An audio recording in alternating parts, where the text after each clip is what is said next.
Hello everyone, you are all welcome to lecture number 842 and today's topic is the industrial manufacture of fertilizers.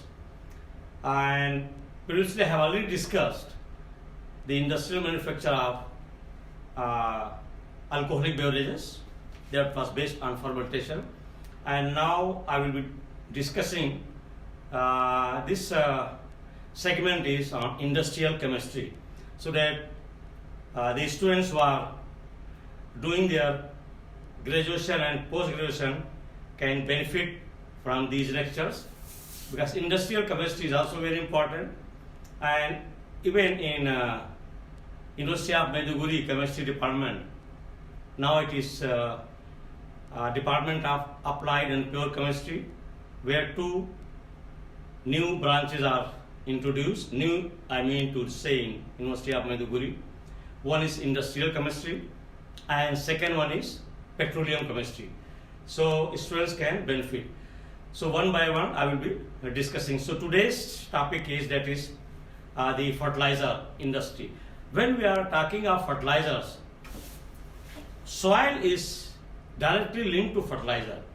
So before going and discussing about the fertilizer industries, means inorganic, organic, natural manure, we have to discuss the chemistry of soil for farmers and those who are involved in cultivation or in production of grain or any type of fruit or vegetables.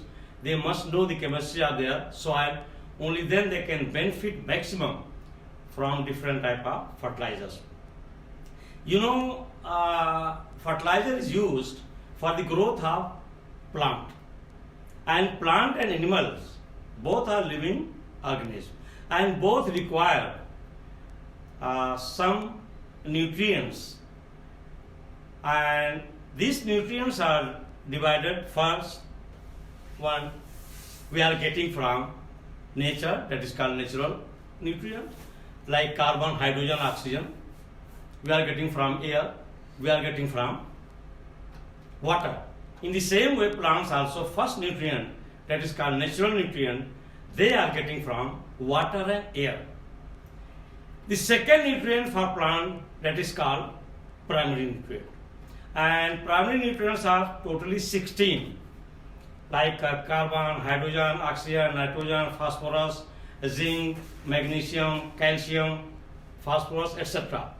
So these 16 nutrients are required, and they are primary nutrients. And out of these, most important primary nutrients are, that is nitrogen, phosphorus and potash.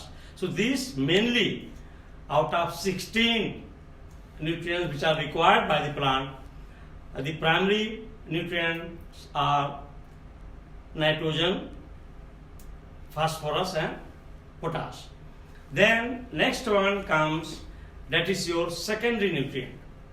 Secondary nutrients are calcium, magnesium and phosphorus. And the third one, that is called micronutrients. Micro means traces in a small amount, all others are required. So these are all the elements which are required to be there in soil. And if these nutrients they are not there, or if there is any deficiency, mainly nitrogen, phosphorus and potash, magnesium, calcium, then definitely that soil is not fertile. When we are talking of soil, there are two types of soils. One is called virgin soil, other one is called exhausted soil. Virgin soil is that soil on that for years, maybe for 10 years, 15 years, the cultivation is not done. No crop is cultivated. So that will be very rich in all these primary, secondary nutrients, and they will be fertile. Second one is known as, that is called exhausted soil. Exhausted soil means where regularly every year, annually or twice in a year, cultivation is done, either fruit, vegetable or grain. So the nutrients are always consumed by these crops, and it will not be that much fertile.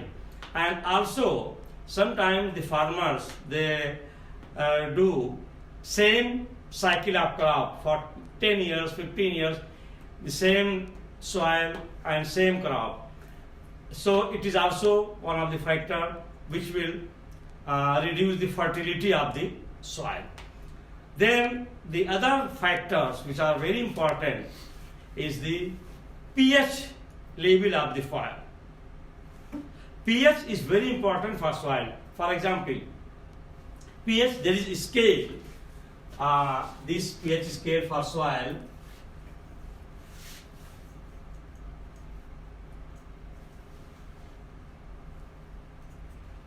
It is 7 pH. It is increasing from 7 to 8, 9, 10, 11, 12, 14. This is to right side, the pH from 7 is increasing, and to left side it is decreasing from 8 to 7, 6, 5, 4, 3, 2 and 1. So, and this is neutral. This is alkaline. And this is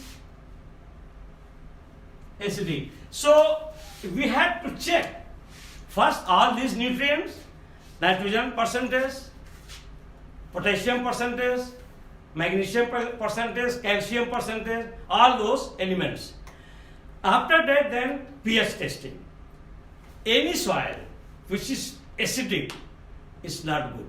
And if in case the pH of soil is close to 2, it means it is desert, Sahara desert. Desertification is there because it is highly acidic. The best pH of soil is either neutral or slightly alkaline. Maybe it is between 7 to 8 pH. This is the best soil. Either it is neutral or slightly alkaline. In between this, it is the best soil. And if it is acidic, it is not good for cultivation. So we have to check all these factors, and then we have to go for applying the fertilizer on the soil. So here the industrial manufacture of fertilizers, and before fertilizers we have to understand the chemistry of the soil where we are going to apply the fertilizer. So first we are discussing the elements and chemicals present and what they are required for plant. Number 1, the plants for their growth require 16 elements. We have to remember these elements, namely they are carbon, hydrogen, oxygen, potassium, phosphorus, nitrogen, calcium, magnesium, sulfur, zinc, boron, copper, manganese, iron, chlorine and silicon. So these are 16 elements which are important for the growth of plant, and if these are not present in any soil, it means that soil is deficient in nutrients.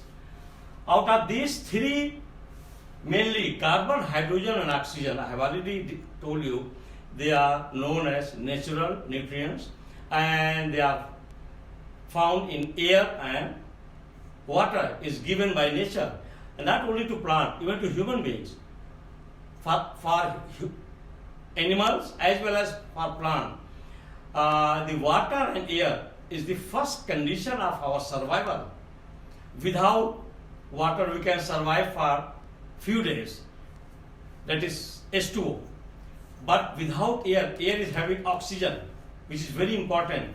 We cannot survive even for 3-4 minutes.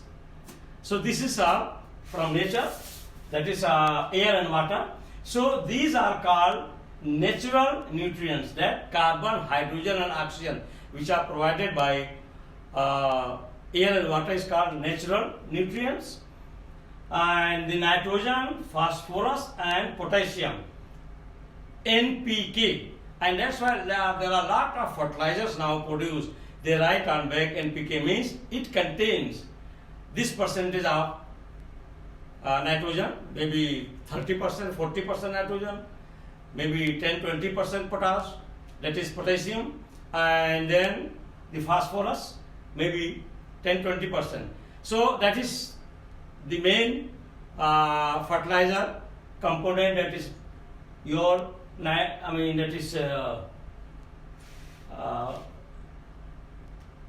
nitrogen, phosphorus and potassium are consumed in large amount by the plant, and that's why they are known as primary nutrients. So first is natural nutrients, which is provided by air, water. Second is primary nutrient, which is consumed in large quantity, and these nitrogen, phosphorus and potassium, if there is deficiency, plant cannot grow. And if suppose there is deficiency of nitrogen, your plant will be weak and dull looking, it will not be bright green. It indicates that there is deficiency of nitrogen. If your grains are not shining, it means there is deficiency of potassium. If your grains, your product is dull, is not healthy, it means there is deficiency of your sulfur, phosphorus. So number 2, calcium, magnesium, sulfur. Calcium, magnesium, sulfur, which occur to a limited extent, they are called secondary nutrients. So this magnesium, sulfur and calcium, they are also required by the plant, but in limited quantity. We human beings, we also require calcium, magnesium and sulfur, which occur in limited extent in all soils, are called secondary nutrients. The rest of the elements are required by the plant in a very small quantity, in minute amount, and these are known as micronutrients. So these are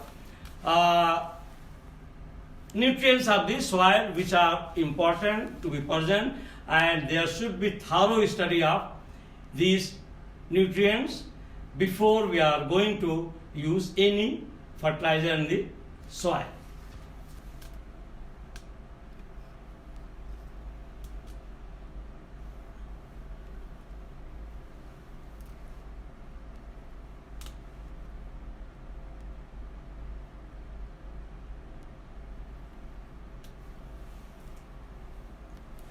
So with this I will stop, and in the next lecture I am going to discuss about the fertility and the role of pH of the soil. Thank you very much for watching the lecture.